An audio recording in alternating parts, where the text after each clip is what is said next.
अस्सलाम वालेकुम, hello everyone, welcome back to another vlogs. I hope कि आप सब बिल्कुल ठीक ठाक होंगे और आप सबकी दुआओं की बदौलत अल्हम्दुलिल्लाह मैं शबनम खान बिल्कुल ठीक ठाक हूँ। आज एक वीडियो हमारे सामने आती है, बल्कि सभी ने देखी वो वीडियो। रामू काका आ गए और रामू काका क्या कर रहे थे वो तो सबने देख ही लिया। जब भी ये भगोड़ी फंसती है इसी तरह के ड्रामे स्टार्ट हो जाते हैं। मुझे लगा था कि अभी 1-2 दिन में रामू काका वाला ड्रामा ज़रूर स्टार्ट हो जाएगा, तो लो आज ही मैंने देख लिया। रामू काका आ गए और जो रामू काका स्टार्ट होते हैं वो बिना बैटरी के रेडियो, जैसे बिना बैटरी का रेडियो होता था ना किसी ज़माने में, मेरी अम्मी कहा करती थी कि जो बिना बैटरी का रेडियो होता है, इस तरह की रामू काका की बकवासें शुरू होती हैं, वो रुकती ही नहीं है। कितना बोलते हैं रामू काका, तू ज़रा कम बोला कर। और ये जो चमचागिरी कर रहे हैं ना, तू 3 साल से देख, अभी जो मोशन लगे हैं ना भगोड़ी को, उस मोशन को पहुँचने के लिए जो तू दौड़ते भागते पहुँचा है इस अपनी भगोड़ी पाकिस्तानी के पास, और वहाँ पे झंडे लहरा कर पता नहीं क्या कुछ नहीं बोल रहा है, मेरे तो सर से गुजर गया। ये सारी बातें जो पार्टी शादी की बातें वो तो हिंदुस्तानी ही ज़्यादा बेहतर समझ सकते हैं, हमें तो 4 बच्चों से मतलब है। 4 बच्चों को भी एक्टिंग कराई गई है ऑन कैमरा, और साथ में जो छिपकली खड़ी थी, छिपकली नंबर 2, देखा आप सबने आजकल वो छिपकली नंबर 2 को बहुत कैमरा में लाया जा रहा है, दिखाया जा रहा है, और समझ में नहीं आ रहा है कि छिपकली को इतना वीडियो में क्यों लेकर आया जा रहा है। सीमा हैदर चैनल बनाती है लोगों के, रघुपुरा वालों के और मीना फैमिली के, और उनको प्रमोट करने के लिए अपनी चैनल्स पे लाकर दिखाती है।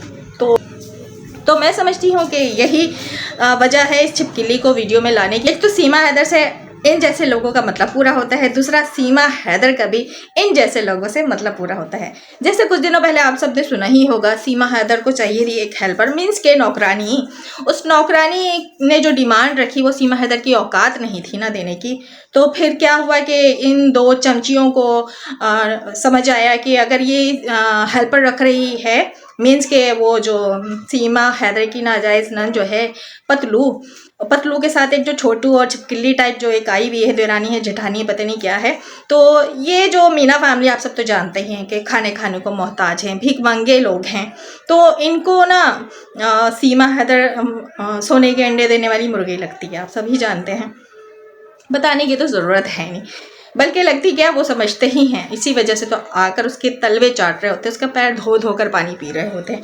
तो मैं बात कर रही थी कि ये जो छिपकली को लाकर रखा गया है और वो जो पतलू है इसकी नंद, जिसकी देवरानी है जेठानी आई थी इनके छिपकली, तो जो ये हेल्पर की बात कर रही थी ना भगोड़ी, तो भगोड़ी को नौकरानी तो महंगी पड़ रही थी, लेकिन ये मुफ्त की जो 2 नौकरानियां हैं ना वो सस्ती पड़ रही हैं। जैसे आपने देखा होगा, शॉपिंग करने लेके जाती है तो कुछ चीज़ें दिला देती है उनके बच्चों को, उन चीज़ों के एवज जो है वो छिपकली हो, छिपकली नंबर 2, या फिर वो नंद जो है नाजायज़ नंद पतलू, इन भीखमंगों को इन चंद कपड़ों और जूतों के एवज जो है वो काम करना पड़ रहा है। और इनको बुरा भी नहीं लग रहा है क्योंकि ये भूखे नंगे लोग हैं। इनको चैनल बनाकर दे दिया है भगोड़ी ने, और भगोड़ी का भी काम चल रहा है, उन जैसी भूखे नंगों का भी काम चल रहा है। अब भगोड़ी को 10,000 देना भारी पड़ रहा था, अब यहाँ पे देखे 2400 घंटे, वो भी एक नहीं 2-2 नौकरानियाँ मिल गई हैं मुफ्त की, तो फिर क्या सीमा हैदर को बुरा लगेगा। प्लस वो घर में रह के 2400 घंटे इस भगोड़ी के पोटी कच्छे पता नहीं क्या कुछ नहीं धो रही होती हैं, और ठुमके भी लगा रही होती है साथ में। अच्छा, लप्पू का आप सबने देखा, पैर में पटिया बांध कर काफ़ी कहरा रहा था, बहुत तकलीफ हो रही है उसको, और इतनी ज़्यादा तकलीफ हो रही है कि वो ये कह रहा है कि ऐसा लग रहा है डिलीवरी पेन जो होता है ना उसकी तरह इसकी तकलीफ हो रही है।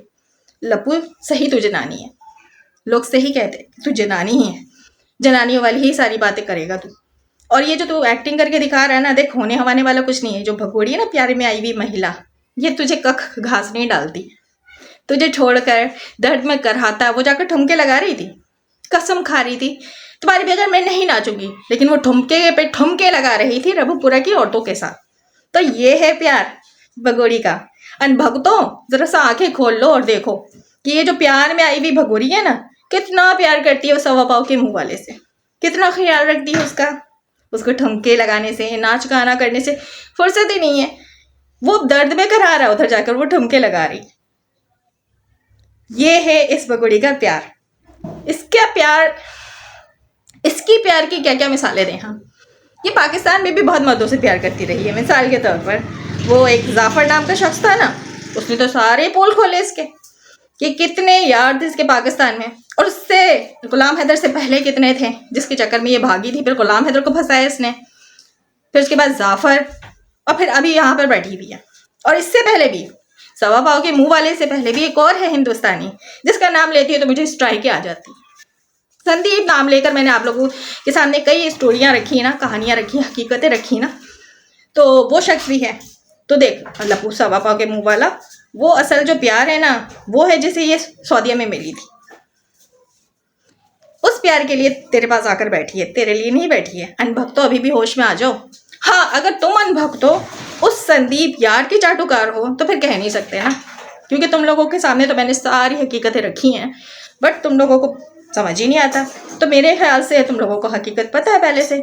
ये जो ड्रामे करते हो हमारे सामने है कि ये प्यार में आई हुई महिला है, ये पीरियड है, ये किस तरह की पीरियड है, वो तो दिख रहा है। इसको वो चीज़ें मिल रही हैं जो ये चाहती थी। शॉपिंग, खाना पीना, घूमना फिरना, याशियाँ सारी तो वो कर रही है। छोटे छोटे कपड़े, नाच गाना, सब कुछ उसको करने को यहाँ पे मिल रहा है। तो वो खुश नहीं रहेगी, वो ठुमके नहीं लगाएगी, तो क्या हम ठुमके लगाएंगे? और अब जब इन अय्याशियों के दौरान इस बगोरी को पता लगता है कि हाय हाय मैं तो अब जेल जाने वाली हूँ या फिर मुझे पाकिस्तान उठाकर फेंक दिया जाएगा, जो अपडेट्स मोमिन मलिक सर दे रहे हैं और जो चीज़ें हमें अब नज़र आ रही हैं कि बहुत कम दिन रह गए हैं सीमा हैदर के वहाँ पर, या तो ये जेल जाने वाली है या तो फिर इसको उठाकर वापस पाकिस्तान फेंक दिया जाएगा। तो इस बगोरी को लग गए इमोशन। वैसे तो ये काफ़ी ठुमके लगा रही है। वो बच्चा जो पैदा किया ना इसने, पता नहीं कौन सी इनकी रस्म होती है, उस रस्म में बड़ी खुशी का इजहार कर रही है। शॉपिंग पे शॉपिंग कर रही है। रघुपुरा वालों को 150 रुपये की साड़ियाँ दे रही है, 10-10 रुपये दे रही है इनाम में। और उस साड़ियों और 10-10 रुपये के बदले जो वहाँ की औरतें हैं नगा नाच कर रही हैं। उनके घर में भी बच्चे हैं ना, उनके घर में भी बच्चे हैं, वो भी शौहर वालियाँ हैं। लेकिन वो किस तरह की शौहर वालियाँ हैं मुझे समझ नहीं आता। उनको एहसास नहीं हो रहा है कि ये जो मासूम बच्चे हैं और ये जो बगोरी है ये पाकिस्तान से भागकर आई भी अपने शौहर को छोड़कर, और वो भी शादीशुदा रहते हुए आकर इस लप्पू के साथ रह रही है, नाजायज़ रिश्ते में और झूठी शादी करके। बट उन जैसी औरतों को ये भगोड़ी जब बुरी नहीं लगती। क्यों नहीं लगती? क्योंकि वो खुद इस कैरेक्टर की है। मैं यही समझती हूँ कि रब्बूपुरा के रहने वाली जितनी भी औरतें हैं इस भगोड़ी की कैरेक्टर की हैं, और जो मीना फैमिली की जितनी औरतें हैं इसी के कैरेक्टर की। मिसाल के तौर पे आपने सुना ही होगा जो छिपकली नंबर 2 आकर रह रही है, उसने क्या बताया भगोड़ी ने कि ये भी 13 साल की उम्र में भागी थी शादी करने के लिए।